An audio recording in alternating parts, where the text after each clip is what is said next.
예, 반갑습니다. 저는 동대에서 강의하고 있는 최경아라고 합니다. 제 전공은 인도 불교고, 제가 가장 자신 있게 여러분들과 공유할 수 있는 지식은 인도에 관한 겁니다. 여러분도 아시다시피 불교는 인도에서 발생을 했습니다. 여러분들도 처음에 누군가를 만나면은 그 대상을 알기 위해서 그가 어디서 자랐는지, 어떤 과정을 거쳤는지 궁금하신 것처럼 저도 불교가 어느 곳에서 발생했고 어떤 배경을 가지고 있는지 여기서부터 불교를 이해하는 그런 길로 여러분들을 안내하고자 합니다. 저희 오늘 주제는요, 니까야는 어떤 경전인가입니다. 여러분들 많은 경전 이름, 금강경, 유마경, 법화경, 화엄경, 다양한 경이 있는데요. 니까야는 이름이 다르죠. 니까야. 우리가 아는 한자식 그런 경이 아니라 굉장히 다른 용어로 알려진 경입니다. 근데 최근에는 니까야가 굉장히 인기예요. 그리고 많은 사람들이 니까야에 대해서 알고 싶어 합니다. 왜냐하면 니까야는 부처님의 원음이라고 많이 알려져 있습니다. 그런데 과연 니까야가 부처님이 말씀하신 것을 그대로 옮긴 원음인가? 이것은 학술적으로 다소 좀 논의가 있습니다. 자, 이런 것들도 이제 말씀을 드리겠습니다. 저는 니까야가 때에 맞는 말씀이라고 생각을 합니다. 그래서 니까야의 어떻게 보면은 가장 시작하는 니까야의 정체성을 때에 맞는 말씀이라고 요약해 봤는데요. 부처님이 언제 제세하셨는가, 그리고 어느 곳에 계셨는가, 그리고 그 당시 사람들은 무엇을 고민했는가, 그들에게 무엇이 가장 큰 문제였는가. 자, 이것을 알면은 부처님의 말씀과 부처님이 도대체 뭘 우리에게 설하려고 하셨는지를 이해할 수 있게 됩니다. 그 다음에 이제 말씀이라는 건데요. 산스크리트로 와짜나라고 합니다. 인도인들은요, 소리의 힘을 굉장히 중요하게 생각해요. 그리고 사실 부처님의 말씀 자체가 우리도 아시겠지만 경입니다. 인도인들이 가지고 있는 소리에 대한 어떤 관념, 거기에 대해서도 제가 초반부에 좀 더 설명을 해드리겠습니다. 인도입니다. 갑자기 불교 경전 얘기하면서 인도 지도가 나오고 있는데요. 여러분들이 보시는 쪽으로 왼쪽에 있는 지도는 기후 관계된 지도고요. 그 다음에 오른쪽은 인도의 언어와 관계한 언어 분포 지도입니다. 기후와 관계된 지도를 보시면은요, 인도는 세계에서 7번째로 넓은 나라예요. 기후가 다양한 기후가 있습니다. 위쪽에 보시면은 카시미르 쪽이죠. 고산 기후가 있어요. 그리고 그 서남 해안을 보면은 그 열대 우림 기후가 있습니다. 그 다음에 라자스탄 쪽, 서북 쪽을 보면은요, 사막 기후가 있어요. 그 다음에 인도의 대부분은 아열대 수뷴 기후 또는 사바나 기후라고 알려져 있는 열대 수뷴 기후가 있습니다. 자, 그 분포를 보면은요, 자, 하늘색과 옅은 녹색으로 되어 있는 지역들이 주로 사바나 기후 영향권입니다. 사바나 기후는 뭐냐면은요, 몬순 기후예요. 건기와 우기가 교차되는 기후입니다. 한 나라지만 이렇게 보시는 것처럼 다양한 기후 조건이 있어요. 자, 그 다음에 인도의 언어에 대해서 한번 생각해 보겠습니다. 인도에는요, 800가지 정도의 그 언어가 있어요. 그리고 방언을 포함하면 2000가지가 됩니다. 그 다음에 공식 언어는요, 지금 현재도 공식 언어만 해도 22가지가 있습니다. 그러니까 무슨 얘기냐면요, 인도 안에서 서로의 대화와 서로가 말하는 것을 이해 못하는 사람들이 상당히 많다는 거예요. 지금 현재도요. 그리고 인도에는 사실 여러분 아시겠지만 국어가 없어요. 우리는 힌디어가 국어로 알고 있지만 사실 힌디어조차도 50%가 안 되는 인구가 쓰고 있습니다. 그렇기 때문에 영어와 힌디어가 공식 언어일 뿐이에요. 국어라고 말하지 않습니다. 자, 이렇게 다양한 언어가 있어요. 말씀드린 것처럼 인도인들은 인구도 세계에서 1위죠. 그 다음에 땅덩어리도 7번째죠. 그 다음에 가운데 보시는 지도에서 보시는 것처럼 자신들이 세계의 중심이라고 생각합니다. 물론 중국도 그런 경향이 있지만 이 지구본을 가운데 딱 놓고 보면 인도는 정말 가운데 중심에 있는 것처럼 보여요. 그래서 인도인들은 인도를 중심으로 세상이 돌아간다고 생각을 합니다. 그리고 인도가 우주라고 생각을 해요. 자, 우리가 이 지도를 보면서 뭐 느끼시는 것 있으십니까?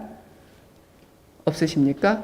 인도라는 나라에서 단일한 종교, 단일한 가르침, 획일적인 사상 이런 게 가능하겠습니까? 전혀 그렇지 않죠. 그렇죠? 같은 얘기를 하더라도 그 많은 언어를 가진 사람들에게 충분히 전달되기가 힘들어요. 그 다음에 기후 조건도 여러분 계율이 왜 있습니까?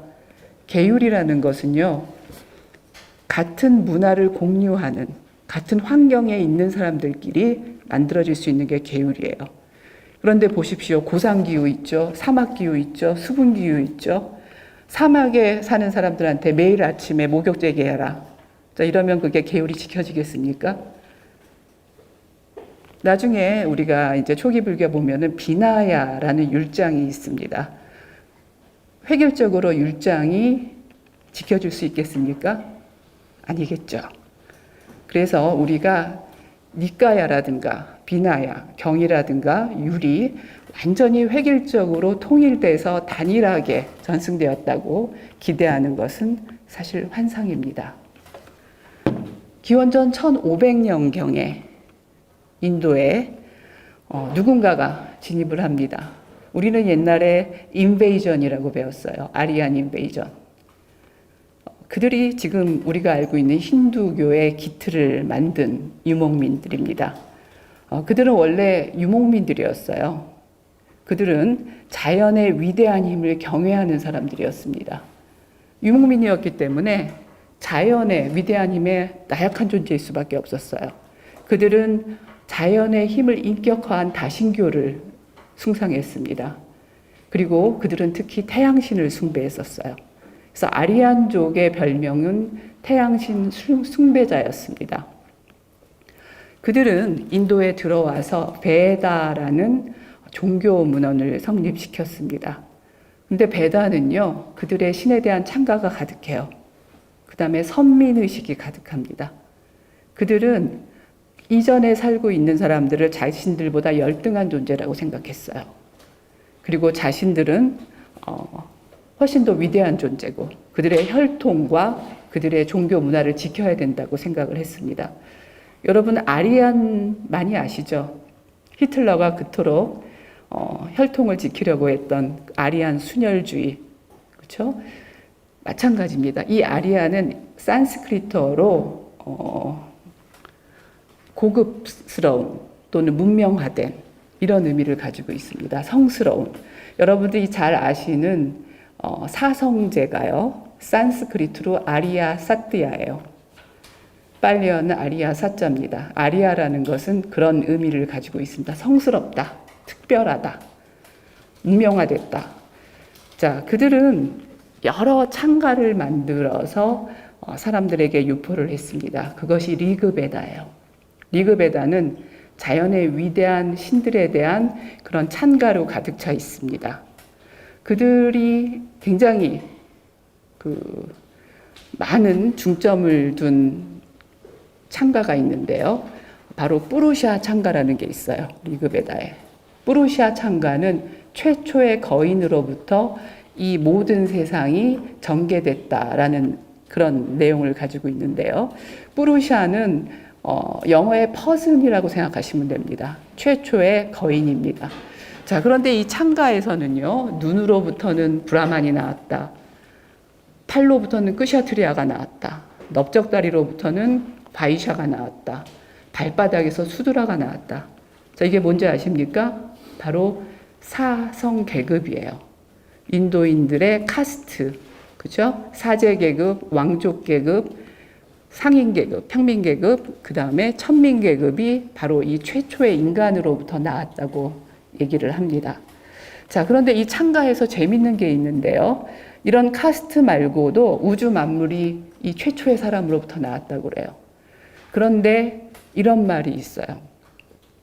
이 세계는 이 푸루샤의 오직 4분의 1에서 전개됐다. 나머지 4분의 3은 우리가 알 수 없는 영역이다. 미연연이다. 자, 이런 내용이 있습니다. 이 창가를 비롯해서 많은 리그베다의 창가에서는요, 인간은 우주의 일부이고 절대자의 섭리에 따르는 존재로 그려지고 있습니다. 그리고 말씀드린 것처럼 우리 앞에 펼쳐진 세상은 오직 일부이고 알 수 없는 또 다른 세상이 피 안에 존재한다고 얘기하고 있습니다. 사실 이 리그베다 이래로 인도의 거의 모든 종교 철학은요, 자신, 우리 자아라고 불리우는 개별아와 그 다음에 저 너머에 있는 초월아의 동일성에 대해서 계속 강조를 하고 있어요. 나와 초월적인 어떤 존재, 궁극적 실제가 하나라는 것을 아는 것이 바로 해탈이다, 이렇게 얘기를 해요. 그것이 바로 유명한 버마 인려 사상입니다. 그래서 굉장히 오래전서부터 인도인들은 미현현에 드러나지 않은 그런 세상에 대한 그런 관념이 있었고, 그리고 그런 세상의 어떤 존재와 이 개별적인 내가 하나가 될 수 있다. 그리고 그게 해탈이다. 이런 관념을 가지고 있었습니다. 자, 아리안이 기원전 1500년 전 아리안 종족이요, 들어왔고, 말씀드린 것처럼 그들은 베다라는 어떤 일종의 문헌이자 문명인데요. 이것을 정착시켰습니다. 자, 그 내용을 제가 정리를 하자면요. 세상은 창조되었다. 시작이 있다고 얘기를 해요. 그리고 세상은 전개되었다. 마치 최초의 원인인 푸루샤로부터 모든 만물이 전개된 것처럼 세상은 전개됐다는 겁니다. 그 다음에 궁극적 실제는 있다라고 얘기를 해요. 이 세상은 뭔가 있는 것, 산스크리트어로 사트라고 부릅니다. 무로부터 나온 게 아니라 유로부터 나왔다라고 얘기를 해요. 그리고 그 궁극적 실제는 일종의 원리이다, 중성적 존재이다, 이렇게 얘기를 합니다. 이것을 브라만이라고 부르는데요. 산스크리트에서는 여러분도 아시겠지만 남성, 여성, 중성이라는 성이 또 있습니다. 이 경우 브라만은 중성인데 원리를 얘기해요. 그리고 브라마라고 해서 남성으로 쓰였을 때는 이 브라흐마는 창조주가 됩니다. 그래서 궁극적 실제는 창조주의다라고도 얘기를 하고 있습니다. 그리고 바로 인간은 그의 일부이다라고 얘기를 하고 있습니다. 또한 매개자를 통해서 인간과 신은 소통할 수 있다라고 얘기를 해요. 바로 그 매개자가 다름 아닌 브라흐마나 또는 브라만이라고 부르는데요. 사제 계급이에요. 사실 저는 이런 생각을 하는데요. 브라만이라는 것은 인도 종교 철학에서 최고의 원리예요. 최고의 개념이에요. 그런데 사제 계급들이 자신들을 부르는 어떤 그 호칭을 브라만이라고 얘기를 해요. 굉장히 오만한 거죠. 자신들은 신과 동격이다. 아니면 신들을 자신들이 조정할 수 있다. 이런 관념이 내포되어 있는 것으로 저는 생각을 합니다. 매개자를 통해서 인간과 신은 소통할 수 있는데, 그렇기 때문에 매개자는 아주 강력한 그런 권위를 가지고 있는 거죠. 또한 말씀드렸던 궁극적 실제, 브라흐만이라고 얘기할 수도 있죠.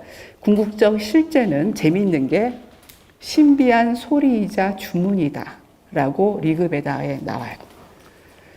궁극적 실제와 소리를 동일시하고 있습니다. 그리고 그 소리는 그냥 소리가 아니라 일종의 주문이에요.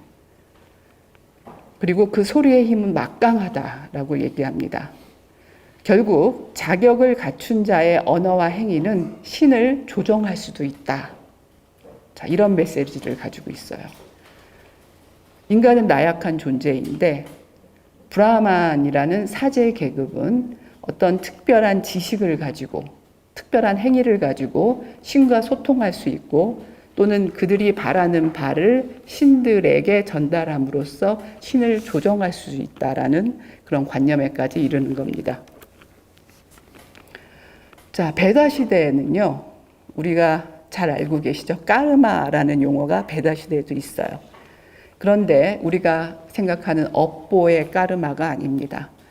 브론코스트 같은 학자는 이 용어는 같지만 우리가 아는 업보의 까르마와 베다에서 말하는 까르마는 다른 것이다라고 얘기를 해요. 여기서 까르마는 제식의 행위입니다. 베다 시대 때 까르마는 우리가 아는 업보가 아니라 제식의 행위입니다. 또한 자격을 갖춘 자, 말씀드렸듯이 브라만 사제 계급은 말과 소리를 그들이 하는 말과 소리는 존중받습니다. 그냥 말과 소리가 아니에요. 그래서 베다에는 아까 말씀드린 것처럼 다양한 신들이 있는데 아주 재밌는 신이 있어요. 왓즈라는 신입니다. 왓즈는 여신인데 소리의 신이에요. 소리의 신. 여러분 영어의 버케블러리, 보컬 이런 말들이 어근이 바로 산스크리트와 같습니다. 왓즈는 소리를 얘기하는 겁니다. 그래서 고대부터 인도인들은요, 소리에 대해서 어떤 특별한 지위를 줬어요. 소리는 그냥 소리가 아니라 한번 뱉어지면, 특히 권위 있는 자가 하는 소리는 한번 뱉어지면 회수할 수 없다. 굉장한 힘이 있다. 그래서 인도에서 부전전승, 암송전승이 지금까지 계속되는 이유는 그들이 소리에 대해서 가지고 있는 이런 관념 때문입니다. 자, 이렇게 기원전 1500년쯤에 인도 대륙에 들어온 아리안들은 자신들만의 종교 그리고 기득권을 지키기 위해서 베다라는 종교 문헌을 만들었습니다. 사실 제가 뛰어넘었는데요. 아리안이 들어오기 전에도 인도에는 대단한 문명이 있었어요. 소위 말하는 인더스 문명입니다. 그들이 왜 사라지게 됐는지는 아직도 미스테리인데요. 저는 예전에 아리안족이 침입해서 그들을 제압했다 이렇게 배웠습니다. 그런데 지금은 그렇지 않다고 알려져 있습니다. 그 전에 일종의 기후변화죠. 기후변화로 인해서 인더스강 유역에서 살던 사람들이 더 이상 그곳에서 살 수가 없었어요. 그리고 그들은 저 넓고 기름진 평야로 이동을 했습니다. 그곳이 바로 겐지즈강 유역이에요. 이 겐지즈강 유역에는 원래부터 살았던 토착민이 있었어요. 그렇죠? 그 다음에 인더스강 문명이 쇠퇴하면서 아마 장마와 또는 가뭄이 교차되는 그런 극심한 그런 기후변화로 인해서 그들이 많이 동쪽이나 남쪽으로 이주를 했었던 것으로 추정이 됩니다. 토착 문화와 선주민의 문화와 그리고 기원전 1000년 무렵부터 그 이후에 계속해서 그 아리안들이 동쪽에까지 이주를 했겠죠. 자, 이 무렵 기원전 8세기에서 기원전 3세기까지 겐지즈강 유역에는 마가다국이라는 곳이 있었습니다. 이것을 우리는 또 겐지즈 문명이라고도 불러요. 사실 이 겐지즈 문명은 일종의 융합 문명입니다. 퓨전 문명이에요. 토착민의 종교와 그 다음에 인더스강 유역에서 온 난민들이 서서히 합류를 하고 그리고 아리안족들이 계속해서 이주를 하면서 겐지즈강까지 이르렀던 겁니다. 기원전 6세기 무렵 여기 보이는 16대국이 있죠. 겐지즈강 유역 마가다국을 중심으로 해서 새로운 문명이 번영하게 됩니다. 자, 이 문명의 주인공은요, 특히 종교, 철학의 주인공은 브라마나와 슈라마나였습니다. 특히 저는 슈라마나를 강조하고 싶은데요. 슈라마나는 사실 수행자들을 얘기해요. 그리고 브라마나는 제사관을 얘기합니다. 슈라마나의 기원에 대해서는 저는 예전에는 아마 선주민들의 문명일 것이다 이렇게 추정을 했는데 단언할 것은 아닌 것 같아요. 하지만 적어도 브라마나하고는 굉장히 대립적인 위치를 취하고 있었습니다. 슈라마나의 사상으로 이제 대두되는 것은 우리 잘 아시는 업보윤회 사상이에요. 업보윤회 사상. 그런데 그 기원이 어디서 왔는지는 지금도 잘 알 수가 없다고 합니다. 하지만 어쨌든 간에 슈라마나들은 업보윤회 사상을 믿었습니다. 자, 그 다음에 이제 브라마나는 아리안 유입 이래로 계속해서 이제 그 파워를 가지고 있었는데요. 그들은 여전히 제식주의를 강조를 했어요. 자, 이 두 사조가 겐지즈강 유역에서 종교와 철학을 장악을 했었습니다. 자, 근데 이 시기에는요, 이제 사람들이 먹고 살만해졌어요.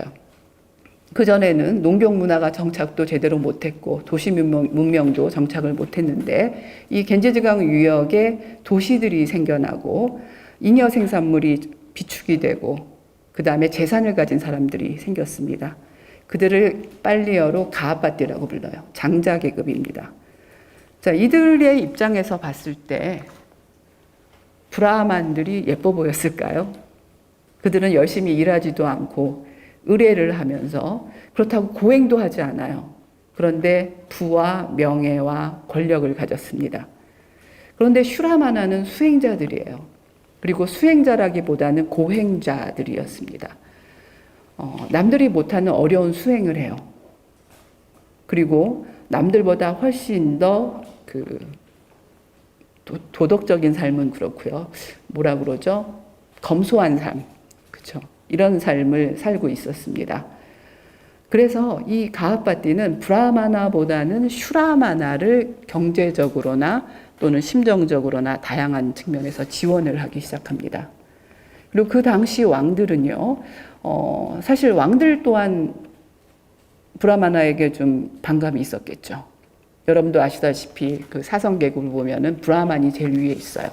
왕족보다 더 위입니다. 도대체 제사관이 뭐라고 왕족보다 더 위에 있는가? 거부 반응이 있었겠죠. 그 당시 왕들은 주기적으로 토론대회를 열었어요. 그래서 많은 수행자들이 논리로서 이렇게 토론이나 일종의 디베이트 대회를 했는데요. 이 경우에 디베이트에서 승리한 사람들은 많은 보상이 있고 그리고 상대방의 그 제자들이 그의 제자로 커집니다. 그래서 그 당시에는 많은 상가가 있었어요. 여러분 잘 아시는 승가대학도 있죠. 승가는 상가라는 말의 음사예요. 상가라는 말은 함께 모여 산다라는 의미예요.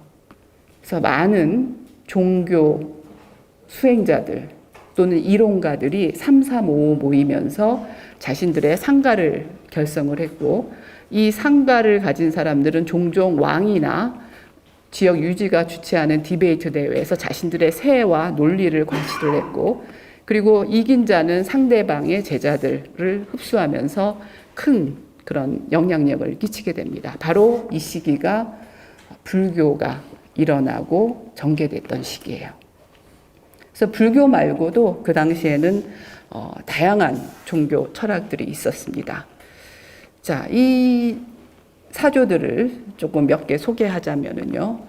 기존부터 있었던 베다 중심의 바라문교. 그들은요, 있다라는 얘기를 했어요. 어쨌든 있어. 있기 때문에 이렇게 된 거야. 이렇게 얘기를 하죠. 근데 그 있는 것은 영원하다. 완벽하다. 그리고 그의 본질은 안 한다라고 얘기하는데 오직 행복이다. 이렇게 얘기합니다. 그래서 우리는 이걸 지켜야 돼. 가져야 돼. 그러기 위해서 제사 지내야 돼. 이런 슬로건을 가지고 있었어요. 그 다음에 아지비카라는 또 그 단체도 있었습니다. 아지비카는 숙명론자예요. 숙명론자. 세상 모든 일들은 이미 정해져 있어. 자, 이렇게 주장을 합니다. 아지비카가 그 당시에 굉장히 교세가 컸었는데요. 지금은 그들은 사실 루저가 돼버렸어요. 사라진 종교가 돼버렸어요. 그래서 그들의 어떤 문안이라든가 사상은 별로 남아있지 않습니다. 하지만 부처님과 처음으로 함께 수행했던 그리고 첫 번째 제자가 됐던 5 비구는 아지비카 출신이라는 얘기도 있습니다. 물론 자이나 출신이라는 얘기도 있는데 아지비카는 운명론자였지만 그래도 수행과 고행을 했습니다. 자, 그 다음에는 자이나교죠. 나중에 자이나교가 됐는데 니간타 나타부타라는 사람을 중심으로 한 고행주의 또 사조가 있었습니다. 자, 그들은 극심한 고행을 했어요. 왜냐하면 업을 물질이라고 생각했어요. 그래서 지바라고 불리우는 완벽한 영혼, 가장 깨끗한 영혼에 까르마가 물질인데 이 물질이 그냥 물질이 아니라 때 같은, 녹진녹진한 때 같은 것이 영혼을 가로막고 영혼을 잡아내려서 영혼의 상승성을 방해한다고 봤습니다. 그래서 그것을 없애기 위해서 고행을 했어요. 극심한 고행을 합니다. 그럼에도 불구하고 그들의 인식론이나 논리학은 특이했는데요. 그들이 뭐라고 얘기했냐? 세상은 실제라는 측면에서는 항상하지만 상태라는 측면에서는 무상하다. 사실 그들의 주장은 불교와 유사한 측면이 상당히 많이 있습니다. 그래서 그들의 주장을 우리는 스얏바다라고도 불리는데요. 이 스얏이라는 말은 산스크리트로 maybe 이런 뜻이에요. 뭐뭐일지도 모른다. 그래서 그들은 상대방이 뭐라고 물어보면 항상 정확한 답을 안 해요. 뭐뭐 불가지론이죠. 뭐뭐일지도 모른다. 그리고 그들의 또 논리를 비극단주의라고 부르는데 그것을 안에깐따 바다라고 불러요. 에까라는 말은 하나라는 뜻이고 안따라는 말은 끝이라는 뜻이에요. 극단적인 하나. 하지만 안이 붙으면은 부정의 의미가 있습니다. 그래서 비극단주의. 자, 이 자이나교는요, 이들 다양한 사상 가운데 상당히 교세가 있었어요. 그래서 니까야라든가 불교의 전승을 보면 불교와 자이나교가 상당히 라이벌 관계였다는 것을 알 수가 있습니다. 자, 이 자이나교도 그렇고요, 불교도 그렇고, 같이 공유하는 문제의식이 있었어요. 뭐냐 하면 행위가 나를 속박한다는 거예요. 이 행위는 다름 아닌 까르마입니다. 아까 베다에서는 행위가 뭐였다고 그랬죠? 제식행위라고 했죠. 그런데 이들 슈라마나는 행위를 뭘로 봤냐? 우리의 업으로 봤던 거예요. 그리고 이 업이 우리를 방해하고 속박한다고 봤습니다. 그럼 어떻게 해야 됩니까? 없애야지요. 자, 이 없애는 방법이 자이나교는 굉장히 극단적이었어요. 아주 심한 고행을 했습니다. 그리고 심지어는 업을 짓지 않기 위해서 일찍 죽기를 바랬어요. 그리고 살생을 금하기 위해서 채식은 당연한 거고 채식조차도 가급적이면 끊으려고 했었습니다. 자, 이런 일들이 부처님 당시에 인도에서 일어나고 있었습니다. 자, 부처님은 저는 굉장히 합리적이신 분. 그 다음에 우리를 인간에 대한 이해가 탁월하신 분. 그리고 모든 것을 쉽게 인도하신 분. 전 그렇게 생각을 하고 있습니다. 제자들도 마찬가지였겠죠. 제자들은 부처님의 이 귀한 말씀을 전파하려고 노력을 했습니다. 그리고 그것을 보존해야겠죠. 부처님이 인멸하시자마자 제자들은 이제 합송을 통해서 부처님의 말씀을 보존하고 그 다음에 더 전파하려고 했습니다. 그리고 말씀의 유실을 방지해야만 했겠죠. 자, 가급적이면 이 말씀을 좀 더 체계적으로 분류하고 그 다음에 상대방 불교를 배우려는 자들에게 잘 이해시키기 위해서 말씀의 분류와 체계화가 진행이 됩니다. 자, 그래서 우리는 상기띠라고 부르는데 이제 결집이 되는 겁니다. 부처님이 인멸하시자마자 이제 결집이 시작이 됩니다. 사실 인멸하시고 나서 부처님의 제자 가운데서도 다양한 사람들이 있었겠죠. 어떤 제자는 이제 우리 스승님이 가셨으니까 좀 편하게 있어도 되지 않을까? 막 이런 얘기를 하는 사람들도 나타났어요. 그래서 제자들은 경각심을 갖고 부처님 말씀을 반드시 보존해야겠구나. 그래서 그들이 모여서 한 것이 바로 쌍기띠입니다. 쌍기띠. 쌈은 모이다라는 뜻이에요. 모이다. 산스크리트 접두어입니다. 기띠라는 것은 노래하다라는 뜻이에요. 모여서 노래를 합니다. 부처님 말씀, 자신들이 들었던 부처님의 말씀을 함께 노래를 하는데요. 이 전통은요, 상당히 오래 갔어요. 제가도 말씀드렸지만 불교뿐만 아니라 인도 종교 철학, 특히 바라문교에서는 합송을 굉장히 중요하게 생각했어요. 그들은 베다라고 말씀드린 것들을 한 베다를 12년 동안 외웠어요. 다 암기를 했습니다. 베다는 4가지가 있는데 이 4가지를 암송하는데 48년이 걸렸어요. 그래서 인도인들의 암기력은 굉장히 유명하죠. 그들이 이렇게 암기하는 이유는 소리의 힘을 믿었기 때문이에요.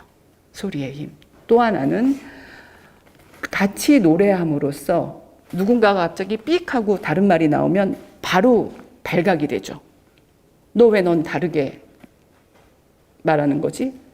여기에 대해서 이제 같이 토론을 하고 잘잘못을 가리고 함께 수정을 해서 만장일치가 돼서 다시 또 이제 합송을 합니다.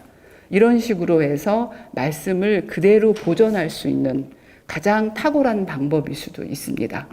그리고 불교뿐만 아니라 인도의 베다 전통도 그렇게 전승이 됐던 겁니다.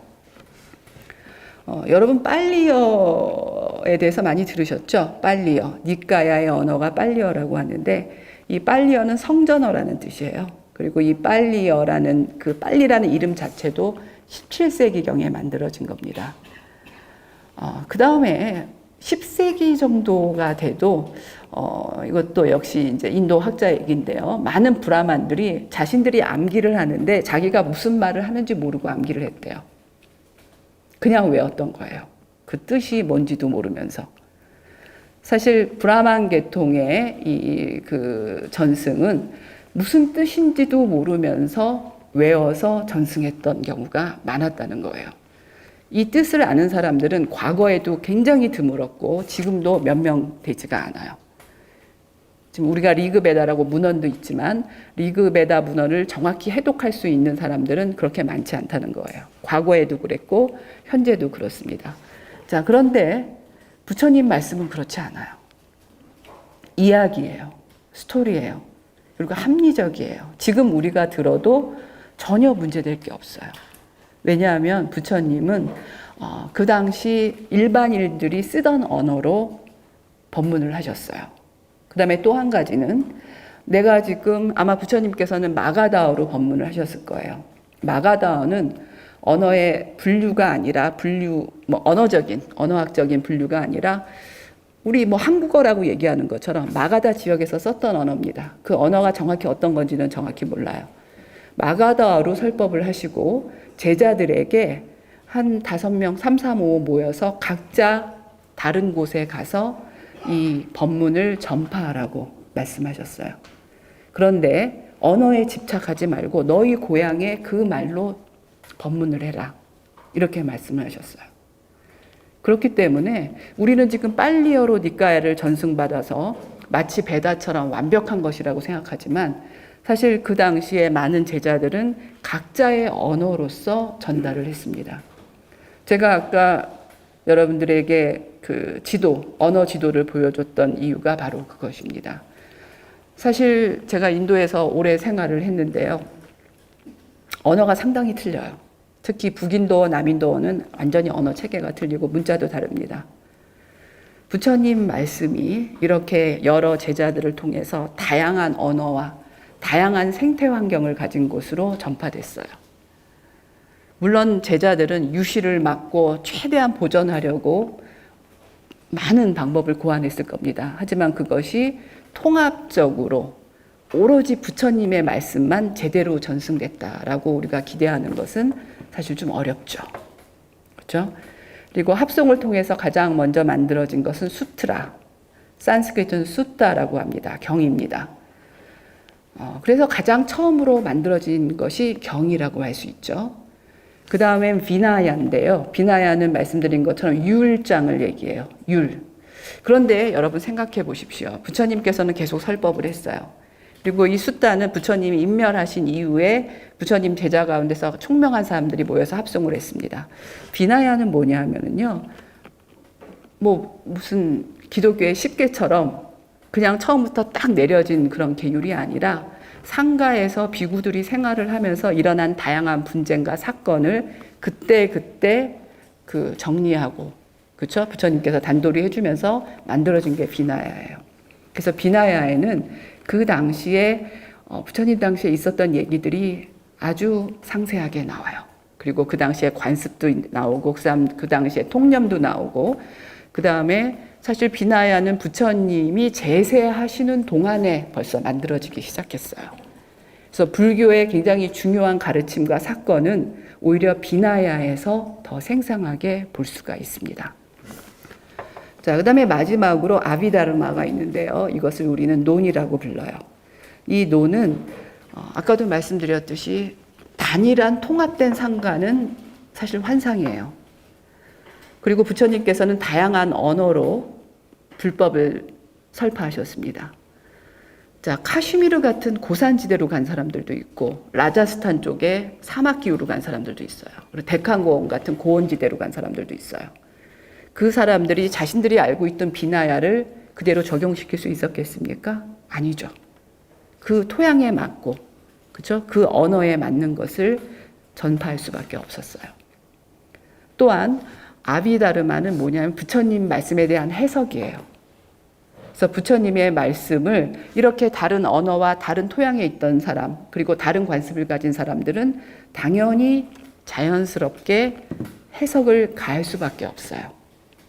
물론 철학적인 것, 뭐 다양한 사상적인 것도 굉장히 중요한 문제겠지만 다양한 요소들이 있어요. 그래서 아비다르마는 논인데 각 부파마다 이제 아비다르마를 만들었습니다. 물론 중요한 국면은 유사하겠지만 부파별로 다른 논장을 가지고 있어요.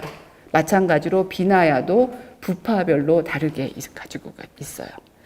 경 같은 경우에는요, 거의 유사해요. 그런데 배열이라든가 약간의 첨삭이 있어요.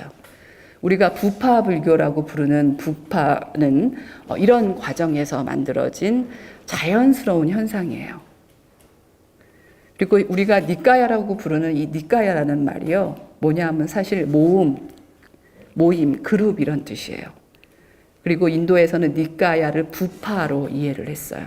그래서 부파불교를 우리는 부파불교, 아비달마 불교 이렇게 부르기도 하지만 니까야 불교라고도 불러요. 즉 무슨 얘기냐 하면 각 부파마다 경도 다르게 가지고 있었다는 얘기예요. 그런데 비나야나 아비달마에 비해서 거의 그 경은 큰 변화가 없다는 거죠. 자, 이래서 숫다, 비나야, 아비다르마를 우리는 트리피타카, 팔리어는 띠피타카라고 부릅니다. 3장이라고 부릅니다. 이렇게 3장이 결집이 됩니다. 자, 이렇게 구전으로 전승된 그 니까야는요, 이제 문자화가 되기 시작합니다. 이 문자는 스리랑카에서 됐어요. 기원전 1세기경에 됐습니다. 그리고 북전 전통이라는 것은 인도 대륙을 얘기해요. 인도 대륙에서는 1세기경에 문자화가 됩니다. 남전이라는 것은 스리랑카에 전승된 불교를 우리는 남전이라고 부르는데요. 남전에서만 인정하는 4차 결집, 기원전 1세기 스리랑카의 바타가마니 아바야라는 왕이 제위할 때 3장이 최초로 문자로 기록이 됩니다. 북전의 경우에는요, 1세기경에 간다라 출토 사본과 그 다음에 안세고라는 번역가가 있어요. 이 안세고는 파르티아라고 불리우는 중앙아시아 이쪽의 나라의 번역가인데요. 그가 최초로 150년경, 서기 150년경에 한역을 합니다. 그것이 남아 있어요. 그래서 이 무렵에 이미 문자로 기록되었다는 것을 추정해 볼 수 있습니다. 자, 여기서 한 가지 우리가 강조해야 될 게 뭐냐 하면 최근 우리나라에서 초기 불교는 니까야다. 니까야는 부처님의 원음이다. 그리고 어떤 다른 경전보다 니까야는 부처님의 원음일 가능성이 많고 최초의 경전이다. 이런 생각을 많이 하고 그렇게 이해되고 있습니다. 뭐 굳이 틀렸다고 단언할 필요는 없지만 지금 말씀드린 것처럼 한역도 이미 2세기에 됐다는 얘기예요. 그러니까 우리는 한자는 인도말과 너무나 틀리고 우리는 빨리어와 산스크리트에 대한 권위가 있기 때문에 한자로 번역된 건 좀 후대일 거야. 오염됐을 거야. 이런 생각을 많이 하는데 그렇지 않다는 거죠. 우리가 알고 있는 아함경도 니까야만큼 초기에 만들어진 것도 있고 그만큼 아함경이 폄하될 이유는 없다는 겁니다. 자, 니까야와 아가마에 대해서 여러분 아마 궁금하셨을 거예요. 초기 불교 공부하면 니까야를 봐야 되냐, 아함경을 봐야 되냐, 그리고 아함경은 뭐냐. 니까야라는 말은 드렸던 것처럼 어떤 모임, 그룹이란 뜻이고, 니까야 부디즘이 제가 말씀드린 것처럼 부파 불교를 니까야 부디즘이라고 부른다고 말씀드렸습니다. 아가마는요, 전승이란 뜻이에요. 전승. 이것을 한자로 음사해서 아함이라고 불렀던 겁니다. 초기 불교 문헌 자료를 보면 빨리 니까야와 한역 아함경이 있습니다. 니까야는 오부 니까야라고 해서 5가지가 있고요. 그 다음에 아함은 사아함이라고 해서 4가지로 전승이 되어 있는데요. 사아함의 경우는 사실 아까 말씀드렸듯이 뭐 아함경이라고 반드시 이렇게 폄하할 필요가 없다라고는 말씀드렸지만 굉장히 큰 핸디캡이 하나 있어요. 뭐냐 하면은 니까야는 단일 전승이에요. 통합된 남방 상자부 테라바다에서 전승한, 그래서 경륜론이 체계가 같아요. 그런데 아함경 같은 경우에는 각 아함이 이 전승한 부파가 달라요. 그렇기 때문에 통합적이지 않다는 거죠. 사아함은 각기 다른 부파에 속하는 각기 다른 번역자들에 의해서 번역이 됐는데 4세기 중후반에서 5세기 초에 캐슈미르 지역에 기반을 둔 승려들에 의해서 번역된 것으로 추정이 됩니다. 이 아함경은요, 빨리어를 저번으로 한, 그러니까 빨리어에서 번역된 건 하나도 없어요. 주로 산스크리트어나 그 다음에 프라크리티어는 이제 속어라고 부르는데요. 그냥 일반어를 프라크리티어라고 부릅니다. 자, 이쪽에서 번역된 것으로 추정되고 있습니다. 자, 오부니까에 대해서 간단히 설명드리면은요. 일단은 이제 사부니까야도 많이 얘기를 해요. 사부는 디가니까야라는 게 있습니다. 디가라는 말은 길다라는 뜻이에요. 길다. 긴 경으로 구성된 거고요. 모두 34경이 있습니다. 그래서 디가니까야는 재밌어요. 스토리가 있어요. 마찌마니까야라는 게 있는데 마찌마라는 것은 중간이란 뜻이에요. 중간 길이의 경으로 구성되어 있고 모두 152경이 있습니다. 그다음에 쌍유따니까야라고 있는데요. 쌍유따라는 말은 산스크리트 유쿠따라는 말인데 유쿠따는 뭐냐면 체계를 잡다, 정리하다, 논리가 있다 이런 뜻이에요. 그래서 잘 묶여졌다는 뜻입니다. 이 쌍유따 니까야는 주제에 따라 조직된 경으로 구성되어 있고요. 모두 2889경이 있습니다. 그 다음에 앙구따라 니까야가 있는데요. 앙구따라 니까야는 앙가라는 말은 손가락을 얘기해요. 손가락. 웃따라라는 것은 늘어나다라는 뜻이에요.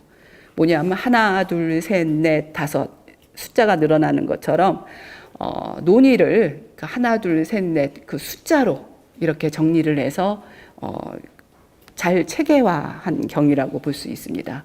그래서 이 4가지 경 가운데 앙구따라 니까야가 좀 더 후대가 아니냐 이런 추정을 해요. 왜냐하면 아비달마적인 성격이 있기 때문이에요. 아까 아비달마가 뭐라고 그랬죠? 분석과 부처님 말씀에 대한 다양한 분석인데 이런 분석적인 어떤 체계화된 그런 그 방법을 구사하고 있습니다. 마지막으로 꾸타카 니까야는요. 쿠타카 니까야죠. 발음이 잡부라고 많이 알려져 있는데 잡다하게 다양한 많은 경전들을 특별한 체계 없이 이렇게 모은 그런 니까야인데요. 모두 15개가 있습니다.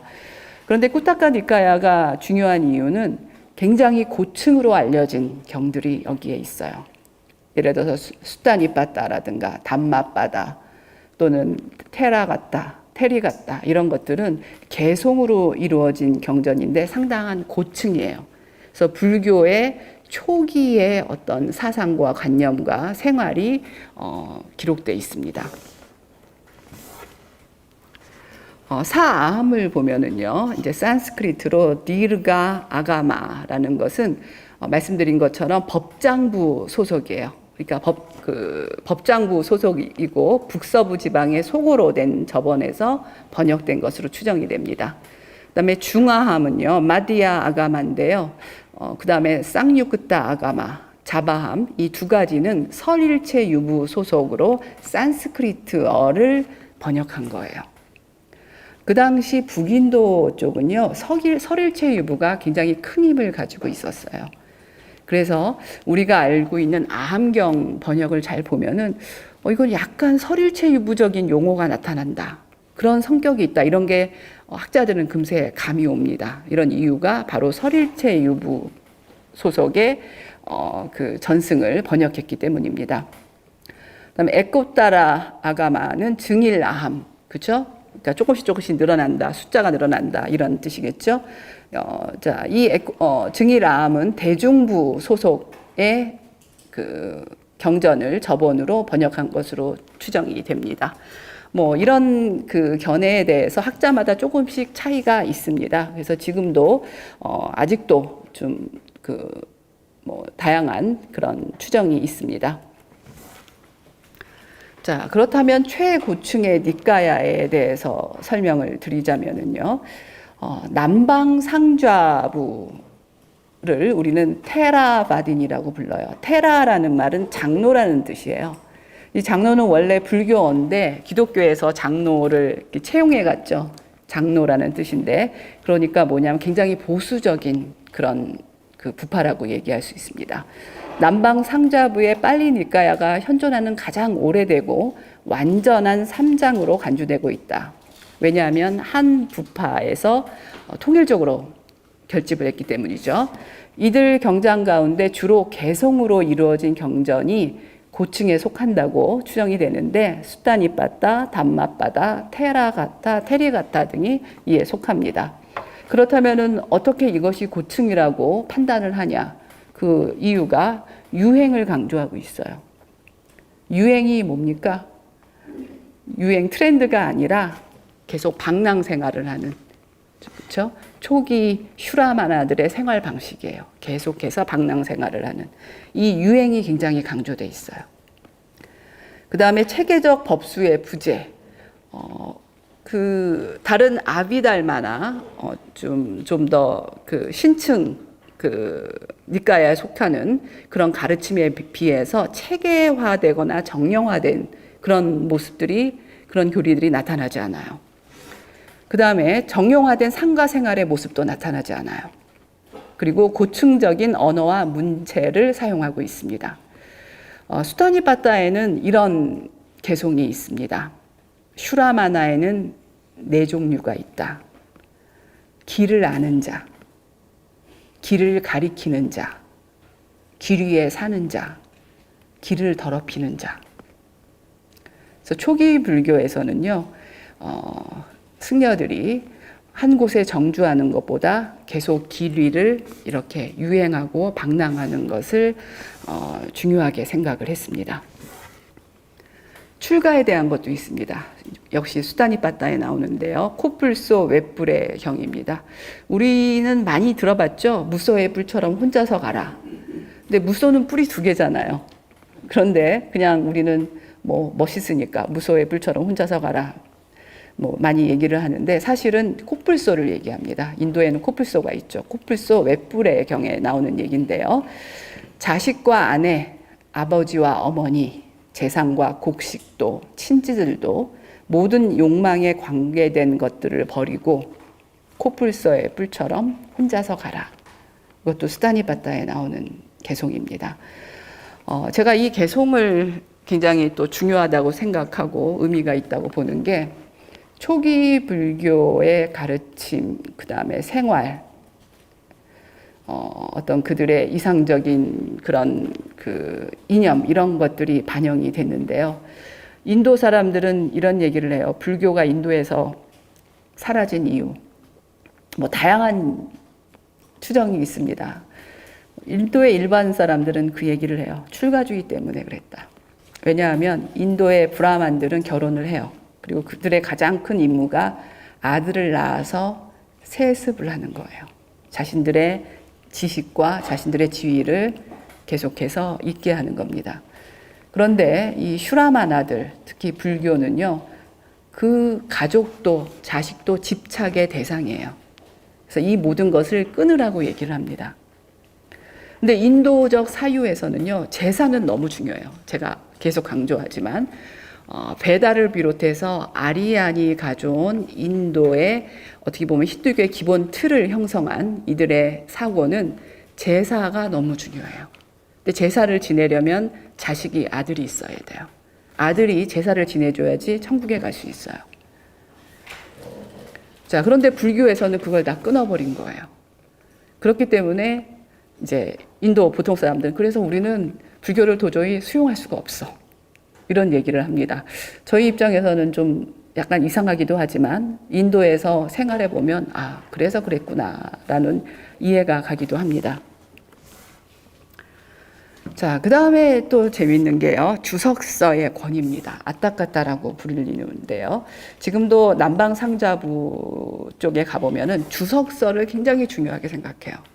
그래서 부처님의 수타 가르침보다는 주석서에 기인한 이해를 하려고 해요. 그리고 항상 병행해서 같이 봅니다. 주석서는 사실 3장과 함께 아쇼카 왕, 인도의 전륜성왕이라고 불리우죠. 부처님 인멸 이후 100년 후쯤에 즉위했던 그런 왕이라고 하는데요. 이 아쇼카는 불교에 기이해서 자신의 아들, 딸이 다 출가를 해요. 그리고 아들, 딸이 모두 스리랑카에 불교를 전파하러 가는데요. 이때 3장과 함께 아쇼카 주석서도 같이 전승됐다고 합니다. 스리랑카는요 싱갈리어를 쓰죠. 그래서 그 당시에 이 주석서가 싱갈리어로 번역됐다고 합니다. 그런데 지금은 현존하지 않아요. 자, 그런데 5세기경에 붓다 고샤라는 학승이 스리랑카에 옵니다. 그래서 테라바다 이 스리랑카의 승단에서 그를 초빙한 거예요. 그래서 그가 스리랑카에 와서 빨리 문법을 정리를 하고 그 다음에 경률론 3장을 다시 재편집하고 그 다음에 주석서를 또 만듭니다. 그래서 3장의 주석서가 여러분 잘 아시는 청정도론이에요. 비수디마가입니다. 자, 그래서 뭐가 문제가 되냐면 사실 이 당시에 지금 현재 우리가 알고 있는 니까야가 이 당시에 체제가 정비가 됐어요. 그러니까 그 전의 것이 어떠했는지는 우리는 정확히 알 수가 없어요. 그러니까 사실 5세기 불멸 이후에 거의 1000년이 지난 다음에 5세기경에 편찬된 니까야, 비나야, 아비달마가 우리에게 지금 전승이 된 거예요. 자, 싱할리어 문헌은요, 그 이후에 이제 사라져 버립니다. 그 전까지, 붓다고샤가 오기 전까지는 싱할리어로 된 그런 문헌들이 있어서 어떻게 보면은 부처님 원음을 그 싱할리어로 된 그런 문헌들이 더 전승을 했을 수도 있겠죠. 하지만 완전히 사라져 버리게 됩니다. 자, 그렇다면 부처님 말씀에 대해서 한번 얘기를 해보죠. 부처님의 깨달음. 저는 사실 이 강연을 하기 시작했을 때 너무나 우리나라에 그 학식이 높으신 분들이 많아서 불교의 교리를 저까지 또 이렇게 해석을 한다는 게 뭐 그렇게 의미가 있을까 이런 생각을 했습니다. 그래서 여러분들에게 제가 전하고자 하는 것들은 도대체 어떤 토양, 어떤 배경에서 불교가 발생했으며 우리가 알고 있는 불교 문헌이 어떤 과정을 거쳐서 만들어지고 전승됐는가. 그리고 그것을 이해하기 위해서 이런 불교의 가르침이 발생한 그 지역의 문화를 여러분들에게 전달하려고 더 노력을 했습니다. 우리는 불교의 근본 교리라는 것을 거의 대부분 암기하고 있어요. 그렇죠? 그래서 12연기, 무화설, 사제설, 삼법인. 그런데 무엇이 대표적인 부처님의 근본 가르침인가? 물론 이 네 가지가 다 그렇겠죠. 그런데 각자 자신들의 눈으로 어떤 분은 연기다, 12연기다 이렇게 말씀하세요. 어떤 분들은 삼법인이다, 사제설이다. 그 다음에 인도라는 토양에서 내가 없다고, 자아가 없다고 말씀하신 무화설이야말로 불교의 진면목이다. 또 이렇게 얘기하시는 분들도 있습니다. 자, 그런데 저는 아까도 때라는 얘기를 계속 말씀을 드렸습니다. 어느 때, 어느 때. 사실 빨리어 경전에서도 어느 때로 많이 시작을 하죠. 부처님이 제세하셨던 때에 맞는 말씀을 하신 거라고 저는 생각을 해요. 그러니까 우리는 부처님이 제세하셨을 때를 이해를 해야 되는 거죠. 자, 부처님께서 담마짜까 빠바따나 숫담 초전 법륜경이에요. 최초의 가르침입니다. 만약에 이걸 우리가 최초의 가르침이라고 인정한다면 부처님이 말씀하신 순서대로 우리가 부처님 가르침을 이해하면 되겠죠. 부처님이 뭐라고 말씀하셨냐면 비구들아 출가자가 가까이 하지 않아야 할 두 가지 극단이 있다. 무엇이 둘인가? 이걸 또 우리가 리마인드 하면은요, 부처님 당시에 안에깐따바다 말씀드렸죠. 씨앗드바다. 부처님만 이런 입장을 취하신 게 아니었었어요. 그 당시에 사상가들 가운데는 이런 입장을 취한 사람들이 상당히 있었어요. 자, 그 두 가지가 뭐냐?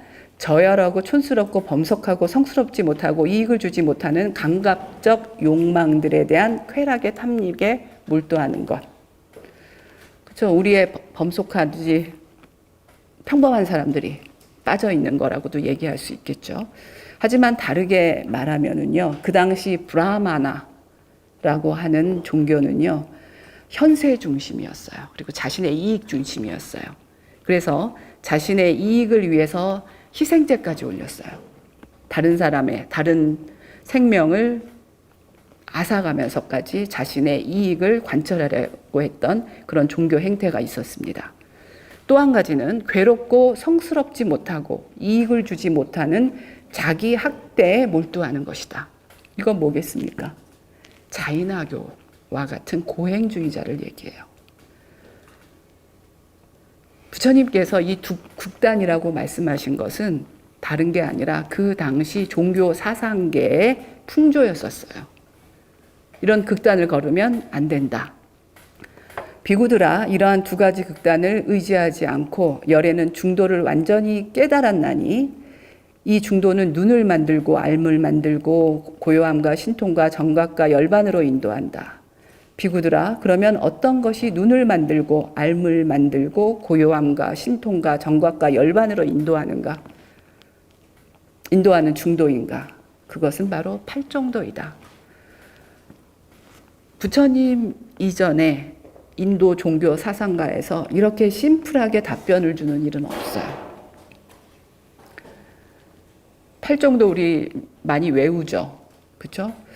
근데 내 삶에 적용하는 것은 사실 힘들고 그런 팔정도가 있구나 정도인데 사실 아무렇지 않은 것이 아니죠. 정답을 주셨어요. 이전에 인도의 사상계, 종교계에서는 이런 식으로 콕 집어서 8가지 바른 길이 있다라고 이렇게 설명이 되는 경우는 없었어요. 굉장히 실리적이에요. 저는 불교가 제 체질에도 맞다고 생각을 하는 게 맞는 답을 주세요. 때에 맞는 답, 상대에 맞는 답, 그 시기에 맞는 답. 그리고 알 필요가 없는 거에 대해서는 설명을 안 해버리세요. 형이상학적인 문제. 내 고통을 없애버리는데 별 도움이 안 되는 그런 문제들에 대해서는 아예 답변을 안 하세요.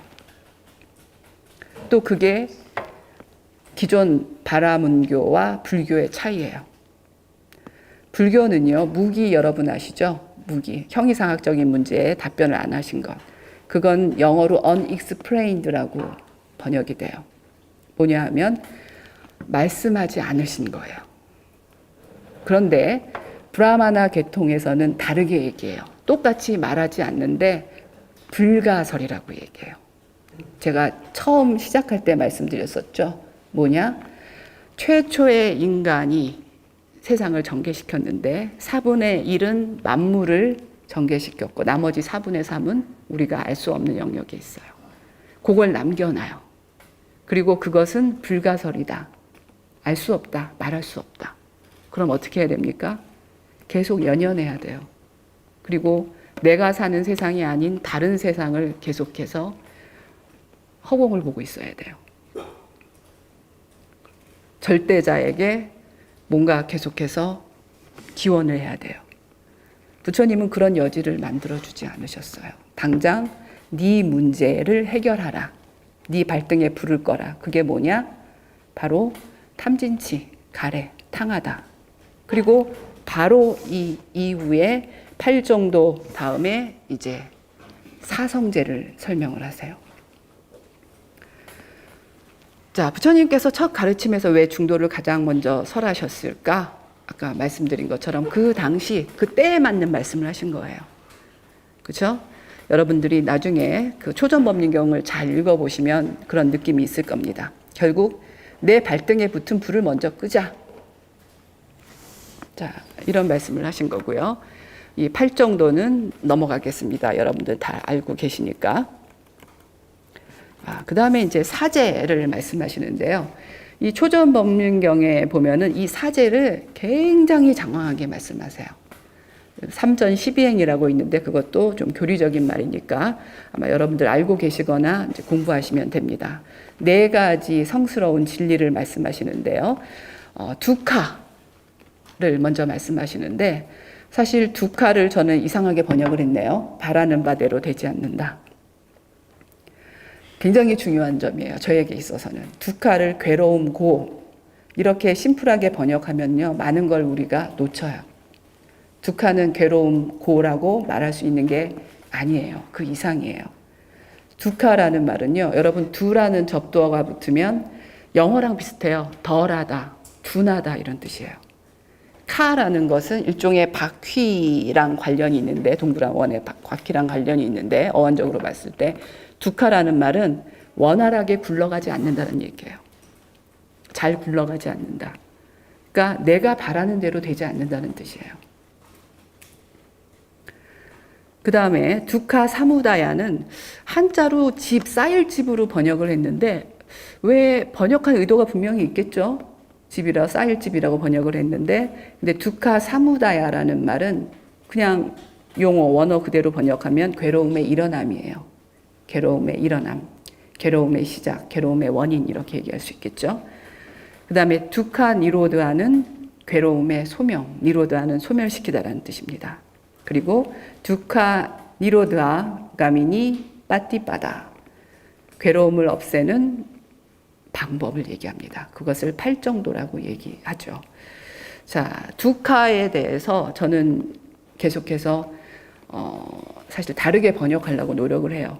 그런데 한 단어로 얘기하면 어쩔 수 없이 괴로움, 고 이렇게 번역할 수 없지만 그냥 단순히 괴로움, 고가 아니라 바라는 대로 되지 않는다. 여러분 젊은이들에게 사성제 설명할 때 세상은 고야, 괴로움이야 이러면 얼마나 많은 사람들이 호응하겠어요. 재밌는 게 얼마나 많은데, 좋은 게 얼마나 많은데.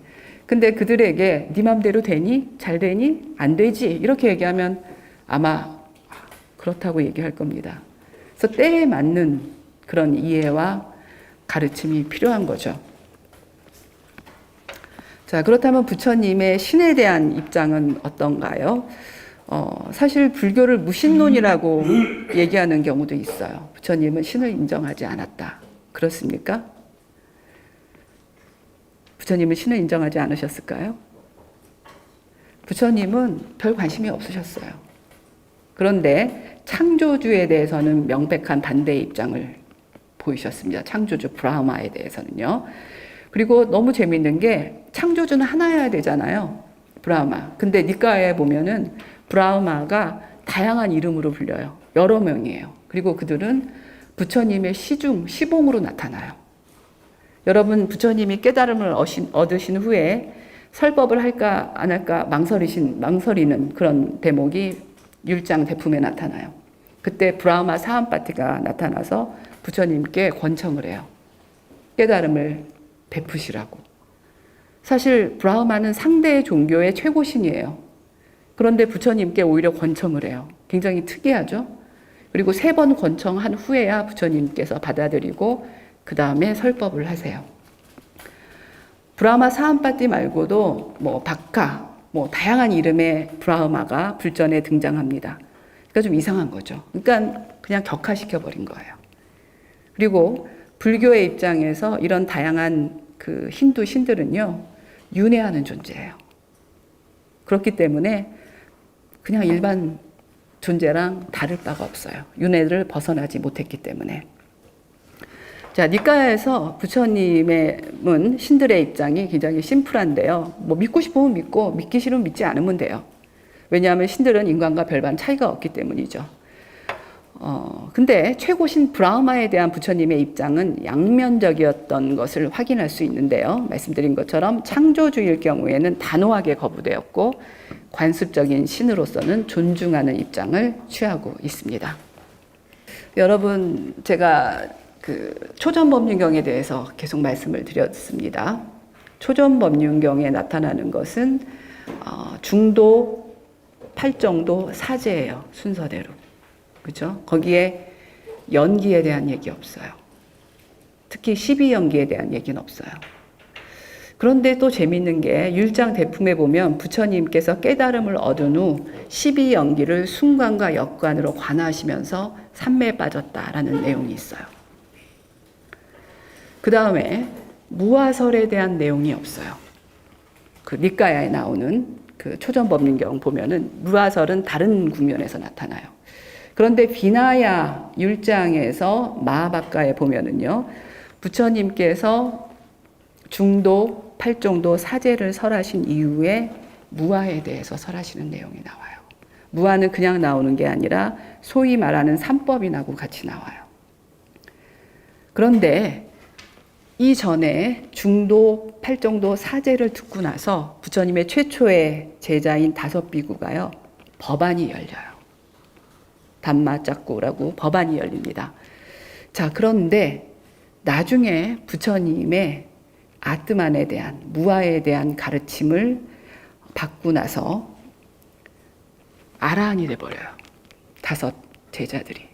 그래서 율장 대품에 분명하게 나와요. 뭐라고 나오냐? 이제 이 세상에는 6명의 아라한이 있게 되었다. 부처님하고 같은 경지에 든 거예요. 아라한. 우리가 사실은 깨달음을 얻기가 얼마나 어려울까요? 그렇죠? 상상도 할 수 없는데 부처님의 첫 제자들은 부처님 말씀을 듣고 법안이 열리고 그 다음에 무아의 가르침을 듣고 나서야 이제 아라한이 된 거예요. 그리고 부처님하고 같은 경지에 있어요. 자, 이런 것들은 우리가 여러 가지 생각을 하게 만듭니다. 여기 사실은 제가 무아의 가르침에 대한 저의 생각을 좀 말씀드릴까 했는데 그러면 시간이 너무 많이 가요. 너무 많이 가고 그리고 이제 또 저의 생각이